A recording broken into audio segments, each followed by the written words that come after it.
Приветствую всех на канале Алекс Моторный. Чего хотят харьковчане? Социологи исследовали жизнь и планы горожан, которые не уехали, и те, кто за границей. Так вот, 74% жителей Харькова с начала войны стали больше разговаривать на украинском языке. Треть больше всего в городе любят сад Шевченко и Центральный парк. А каждый четвертый из тех, кто уехал за границу, не планирует возвращаться. Исследования проводили специалисты бюро «Социологист». Они объединили различные методы работы с людьми. Дискуссии в фокус-группах, онлайн-опрос со случайным отбором респондентов и личное интервью. Всех респондентов разделили на 4 группы. Харьковчане, которые остались в городе, харьковчане, выехавшие в другие области Украины в 2022 году, харьковчане, которые с 2022 года живут за границей, и переселенцы из других регионов Украины. Последняя группа, по заключению экспертов, имеет огромный потенциал как влиятельная часть громады Харькова. По оценкам исследователей, переселенцев из Харьковской и Донецкой области в городе сейчас не менее 20%, и подавляющее большинство из них планирует остаться в нем жить. Они видят в Харькове второй дом, говорят о нем с большой любовью, не воспринимают его как транзитный, и они станут большой частью населения. Примерно 20% громады, и это люди, на которых можно положиться, рассказали в бюро «Социологист».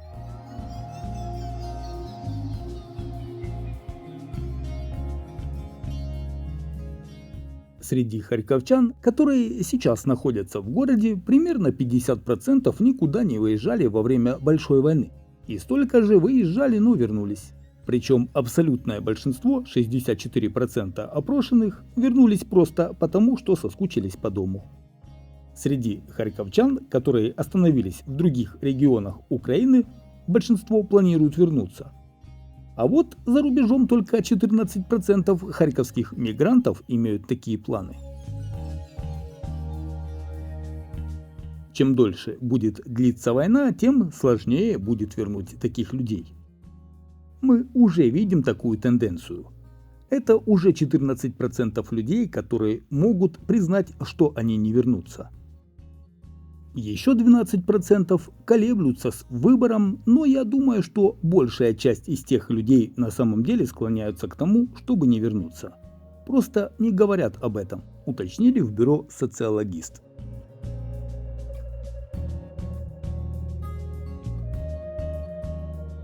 Между тем, исследование выявило интересное самовосприятие жителей Харькова как дома, так и за рубежом. Как выяснилось, им совсем не обязательно жить в Харькове, чтобы считать себя частью громады. Так, 50% опрошенных на вопрос, кто, по вашему мнению, может считаться харьковчанином, ответили все, кто сами считают себя харьковчанами. Несколько больше, 55%, говорят, что для этого надо родиться в Харькове. А 46% думают, что харьковчанином можно считать каждого, кому нравится Харьков и жизнь в городе.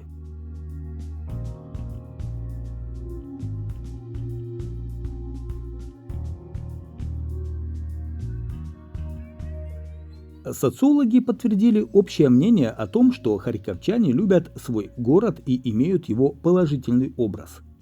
На вопрос, как лично вы видите сегодняшний Харьков, 72% ответили: Харьков несокрушимый.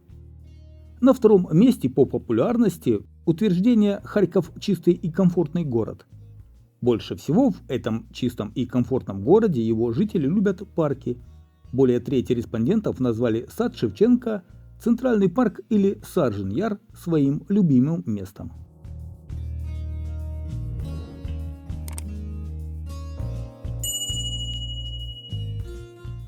Харьковчане благодарны за несокрушимость прежде всего военным – 71%, коммунальщикам – 67%, спасателям и медикам – 63%. После начала полномасштабного вторжения 74% харьковчан стали чаще общаться на украинском. Больше всего таких среди тех, кто выехал в другие регионы Украины. Еще одна интересная тенденция, которую выявило исследование. Опрошенные, которые остаются в Харькове, оценивают положение дел в городе оптимистичнее, чем люди, которые уехали после начала войны. Причем больше всего пессимистов среди тех, кто сейчас проживает за рубежом. Те, кто в Харькове, воспринимают жизнь в основном положительно.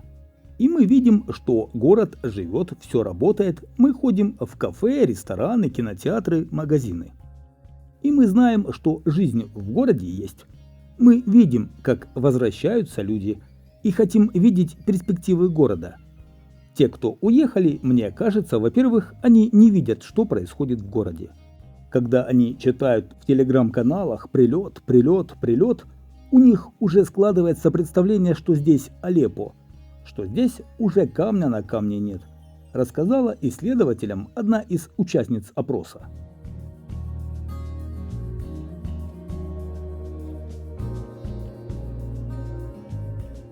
Абсолютное большинство опрошенных, аж 86%, узнают информацию о городе из мессенджеров. Преимущественно это Telegram.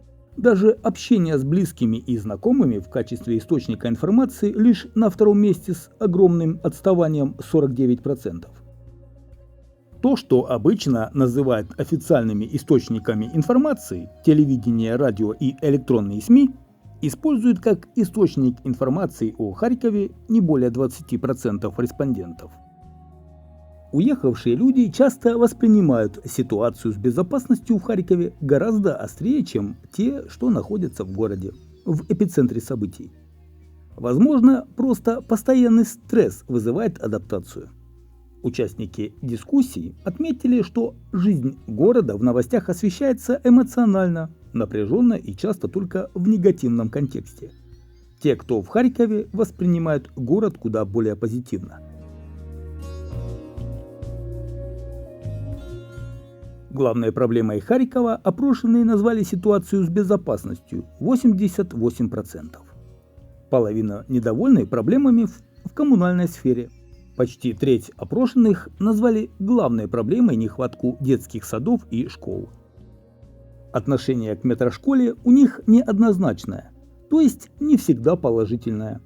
Хотя она уже стала одним из символов Харькова. Но не все положительно воспринимают то, что дети весь день под землей.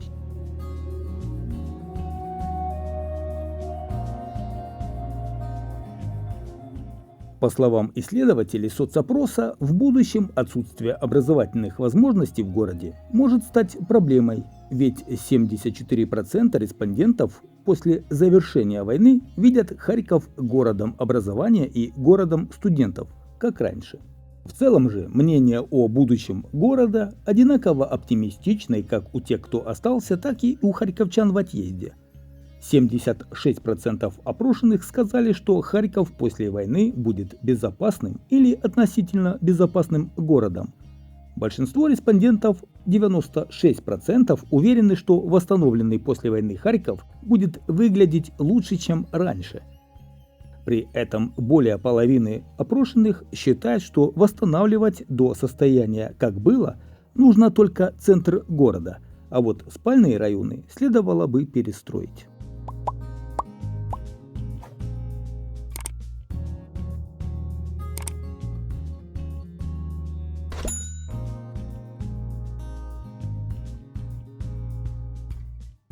Ну и еще такая информация. Харьковщина стала третьей в Украине по числу разводов за первое полугодие. За этот период здесь расторгли брак 1148 пар. А вот поженились в первом полугодии 4148 пар. Харьковская область заняла 5-е место по этим показателям.